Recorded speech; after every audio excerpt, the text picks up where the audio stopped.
सभी विद्यार्थियों का पुनः एक बार आपके अपने इस YouTube चैनल में बहुत बहुत स्वागत है। प्यारे बच्चों, कक्षा 12 राजनीति विज्ञान जो पॉलिटिकल साइंस है, अध्याय 3 नियोजित विकास की राजनीति, इसकी आज एक वर्कशीट आई है 17 अगस्त 2021 को और टॉपिक है आपके नियोजन एवं नियोजन के मुख्य विवाद। ये इस पार्ट की दूसरी वर्कशीट है। इससे पहले हमने एक वर्कशीट हल कर ली, यदि वो नहीं देखी तो देख लें, और यदि आप हमारे YouTube चैनल पर नए जुड़े हैं तो इसको सब्सक्राइब कर लें। पहला प्रश्न देखिए, बॉम्बे प्लान क्या था? तो उत्तर लिखेंगे 1944 में मुंबई के 8 उद्योगपतियों ने देश में नियोजित अर्थव्यवस्था चलाने का एक संयुक्त प्रस्ताव तैयार किया जिसे बॉम्बे प्लान कहा गया। ये 15 वर्षीय पूंजीवादी योजना थी। इसका उद्देश्य था कि सरकार औद्योगिक तथा अन्य आर्थिक निवेश के क्षेत्र में बड़े कदम उठाए। ये बॉम्बे प्लान था, बहुत इंपॉर्टेंट है, ये प्रारंभिक प्रयास था। दूसरा प्रश्न देखिए, भारत में आज़ादी के बाद आर्थिक नियोजन हेतु कौन सी संस्था बनाई गई? संस्था पूछी इसने, कौन सी संस्था बनाई गई? तो आपको ध्यान है, भारत में आज़ादी के बाद आर्थिक नियोजन हेतु योजना आयोग, कौन सी संस्था है? योजना आयोग। योजना आयोग संस्था बनाई गई। इसने भारत में पंचवर्षीय योजनाओं को लागू करने का काम किया। क्या काम किया? पंचवर्षीय योजनाओं को लागू करने का काम इसने किया। 2014 में इस संस्था का नाम बदल करके नीति आयोग कर दिया। क्या कर दिया? नीति आयोग। ये भी आपको ध्यान होना चाहिए। नीति आयोग 1 जनवरी 2015 से अस्तित्व में आया। और आपको इतनी जानकारी होगी कि नीति आयोग का अध्यक्ष कौन होता है? भारत का प्रधानमंत्री, PM।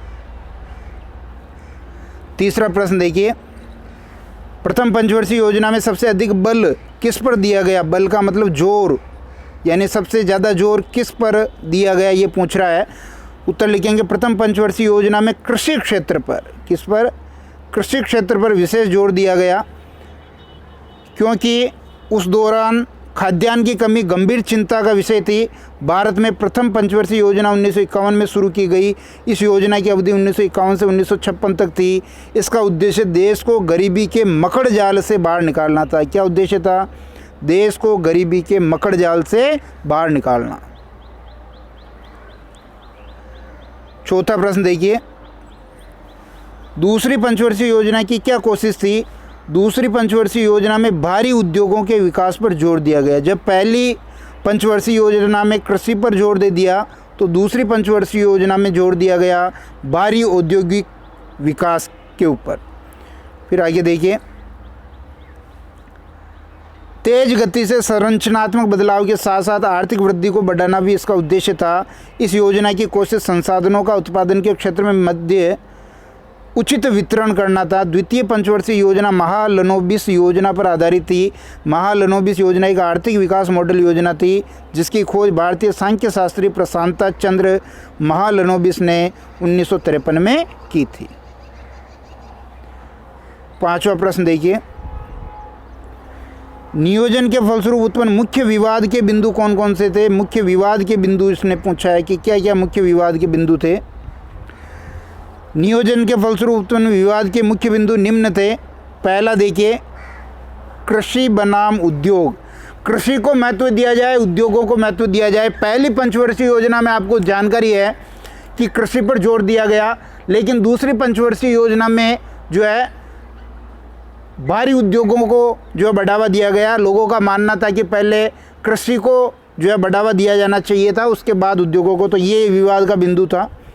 दूसरा देखिए, ग्रामीण औद्योगिकरण बनाम शहरी औद्योगिकरण। कुछ लोगों का ऐसा मानना था कि ग्रामीण क्षेत्र के उद्योगों को बढ़ावा दिया जाना चाहिए था, लेकिन जो योजनाएं बन रही थी उसमें शहरी क्षेत्र के औद्योगिकरण को जो बढ़ावा दिया जा रहा था, इसलिए गांव पिछड़ रहे थे। तो ये एक विवाद का कारण था। तीसरा देखिए, निजी क्षेत्र बनाम सार्वजनिक क्षेत्र। अरे भाई, न तो हमने पूंजीवादी अर्थव्यवस्था को अपनाया था, न हमने जो समाजवादी अर्थव्यवस्था थी उसको अपनाया था, हमने मिश्रित अर्थव्यवस्था को अपनाया था। और इस मिश्रित अर्थव्यवस्था के कारण जो निजी क्षेत्र था उसको उतना महत्व नहीं मिल पाया था जितना महत्व उनको मिलना चाहिए था, इसलिए मिश्रित अर्थव्यवस्था हमने अपनाई। और जो चौथा था, शिक्षा व चिकित्सा के क्षेत्र में धनराशि खर्च नहीं की गई।